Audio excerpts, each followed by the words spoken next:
troisième exercice. Donc on vous donne ici des raies spectrales d'absorption pour un atome hydrogénoïde qui est inconnu.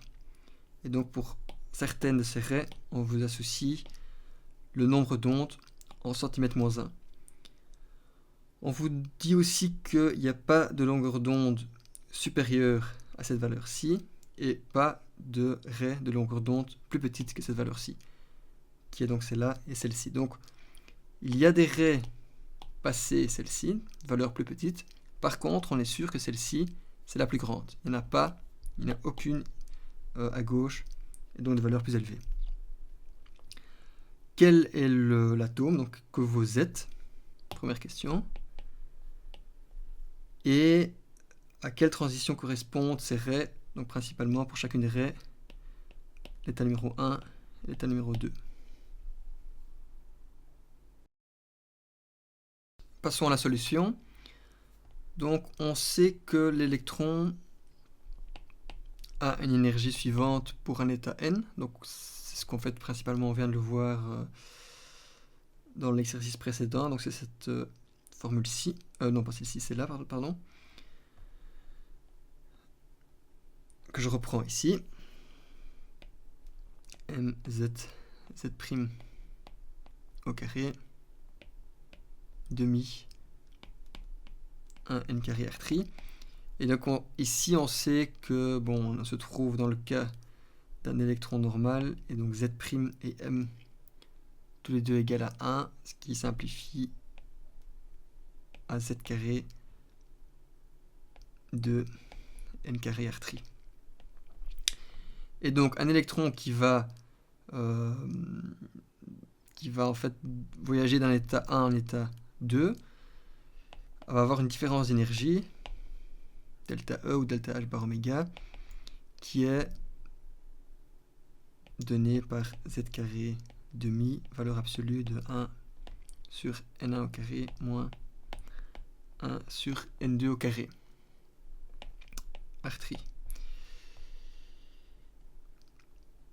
Et c'est cette formule-ci qu'on va donc utiliser pour cet exercice pour pouvoir d'une part identifier les z et aussi les états pour chaque transition.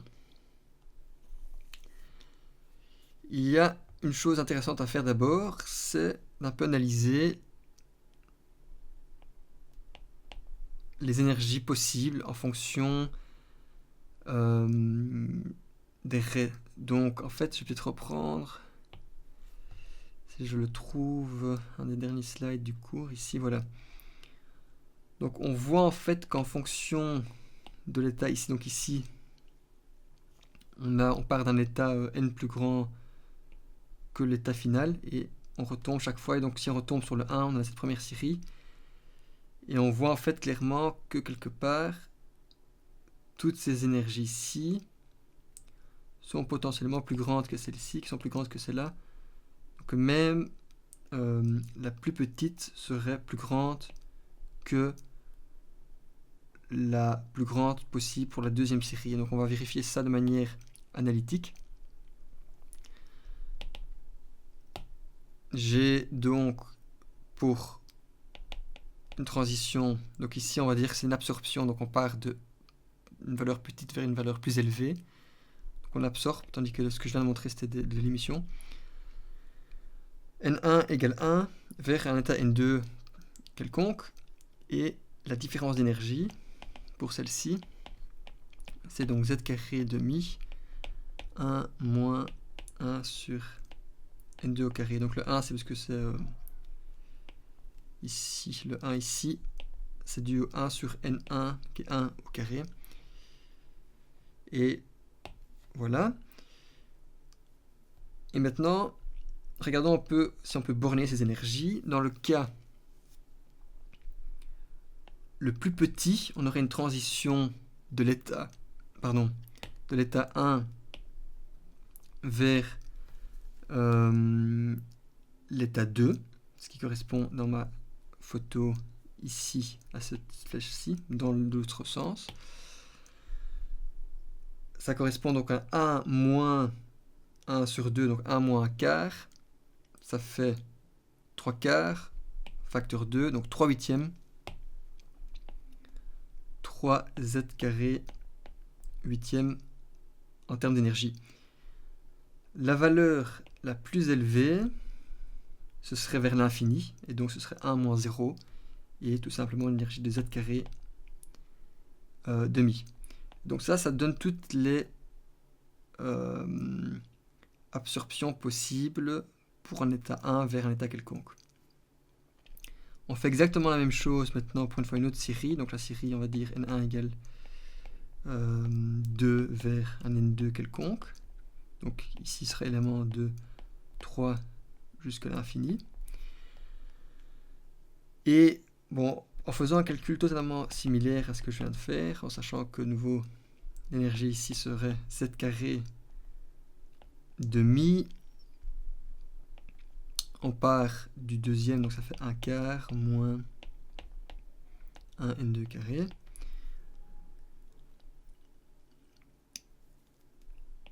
L'énergie la plus petite serait de 1 quart moins 1 sur 3, donc 1 neuvième. Et si vous faites le calcul, 1 quart moins 1 neuvième fois le facteur 1 demi aussi, vous avez 5 72e de z carré. Et de nouveau, la valeur la plus élevée, c'est l'infini. Et donc, on a 1 huitième ici. Z carré. Ok, comparons maintenant la valeur la plus petite ici et la valeur la plus grande ici. Donc, on voit que dans le deuxième cas, cette valeur-ci, la valeur la plus petite, la valeur la plus grande possible, est la plus petite que la valeur la plus petite possible pour la première série. Donc, on sait que toutes ces énergies ici seront plus petites que la première série. Donc, toute cette deuxième série aura des transitions plus petites, ce qui permet un petit peu de dissocier ces deux séries. Donc, d'un point de vue visuel, ça fait quoi ? Ça fait qu'ici, on peut identifier quelque part des paquets qui sont plus ou moins séparés. Et on peut poser comme hypothèse, on va vérifier après si c'est vrai, que tout ceci serait de N1 à N2 quelconque. Celle-ci, ce sera par exemple la deuxième série, parce qu'on sait que celle-ci doit avoir une énergie plus petite. Et donc les deux ne peuvent pas être confondus, ils doivent être séparés. Et pareil pour ce troisième qui doit être aussi séparé du reste.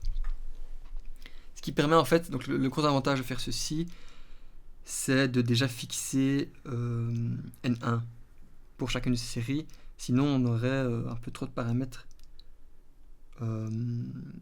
dans cette équation-ci qui permet donc d'identifier nos inconnus. Une autre donnée très intéressante pour cet exercice, c'est le fait qu'il n'y a pas de raie de longueur d'onde supérieure à celle-ci. Donc la première raie ici est la plus grande transition. La plus grande transition, c'est, comme j'ai dit, c'est de 1, ou ce cas-ci par exemple, à l'infini. Ce qui est donc cette énergie-ci. Donc on va travailler avec ça, et donc de là normalement on pourra facilement déduire Z. Donc, petite parenthèse, pour convertir les nombres d'ondes, donc en fait ces valeurs-ci, je sais que chaque année ça pose un petit peu problème de bien comprendre ce que ça veut dire et comment convertir ça en énergie, en fréquence, etc. Ce que vous pouvez retenir, c'est que 1 cm moins 1, c'est 4,556 10 exposant moins 6 artries. Et donc il suffit de multiplier chacune de ces valeurs ici par 4,556 moins 6 pour avoir l'énergie en artries. Et donc ça vient d'où en fait cette valeur là? Donc si je définis sigma comme ce nombre d'ondes, donc déjà physiquement ça représente le nombre d'ondes que j'ai en 1 cm. Et donc, au plus c'est élevé, au plus j'ai beaucoup d'ondes dans un centimètre, donc une fréquence qui est élevée. Ce qui fait que sigma n'est rien d'autre que le nombre de fois que je rentre lambda dans un centimètre, donc sigma égale 1 sur lambda. Nombre d'ondes, et donc facilement vous retrouvez lambda. Une fois que vous avez lambda, vous pouvez trouver la fréquence grâce à la vitesse de la lumière, et finalement l'énergie qui est h fois f, donc c'est h fois f. Donc c'est juste une question d'un peu convertir ceci pour trouver cette valeur-là, qui est donc importante. Donc, revenons à notre première ray ici. Comme j'ai dit, ça devrait être l'état numéro 1 vers l'infini, parce que c'est la valeur la plus élevée qu'on observe. Et je vais donc écrire l'équation. On a que delta E égale z carré demi 1 sur n1 au carré moins 1 sur n2 au carré. Ici, la différence d'énergie est de donc cette constante 4 556 10 moins 6 fois le nombre d'ondes qui est pour la première raie 986 400 égale z carré qui est inconnu demi, et les transitions seraient de l'état 1 à l'état infini, donc 1 moins 0. Ce qui fait que z est égal à 2 fois 10 moins 6, racine carrée de tout ça. Et si on calcule ça, on obtient donc quelque chose de l'ordre de 2,998. Donc vous voyez, c'est très proche de 3. Et donc z ici égale 3, tout simplement, grâce à une raie, on arrive directement à identifier z. Ensuite, pour les autres raies, bon, on pourrait par exemple, il y a d'autres raies intéressantes. Celle-ci, la 6e, quelque part, c'est la plus petite du premier paquet. Et donc, bon, c'est pas marqué explicitement dans l'énoncé, mais si on suppose qu'il n'y a rien entre les deux, on pourrait dire que c'est la transition de l'état, donc celle-ci, la plus petite, de 1 vers 2. Donc si vous refaites le calcul en supposant aussi que c'est de 1 vers 2, et c'est bien le cas, vous allez le voir, vous obtenez de nouveau un z de 3 pour celle-ci. Les autres raies, on ne sait pas exactement de quel état à quel état ça pourrait être, et donc on réécrit l'équation dans l'autre sens en prenant maintenant z donné et n2 comme inconnu, parce que pour tous ceux-ci, n1 c'est 1, celle-ci n1 vaut 2, et celle-ci n1 vaut 3. Et donc je vais faire un exemple, et tout le reste c'est analogique, donc pas très dur à faire chez vous. Prenons par exemple la deuxième raie comme exemple. Vous avez l'équation suivante, que 959 000 fois 4,556 exposant moins 6 égale à z, donc 3 au carré divisé par 2, fois la transition de 1 à n2 qu'on ne connaît pas, donc je mets ici n2 au carré comme inconnu. Donc ici c'est rien de compliqué, c'est une équation avec une inconnue qui est ici. Et quand vous faites les maths pour ça, vous obtenez que n2 égale 6. Ok, donc l'idée c'est qu'il suffit de remplacer ceci par chacune des raies que vous avez. Bon, cette valeur-ci c'est 1 pour le premier paquet en bleu. En jaune c'est 2, ici c'est 3. Et ça termine l'exercice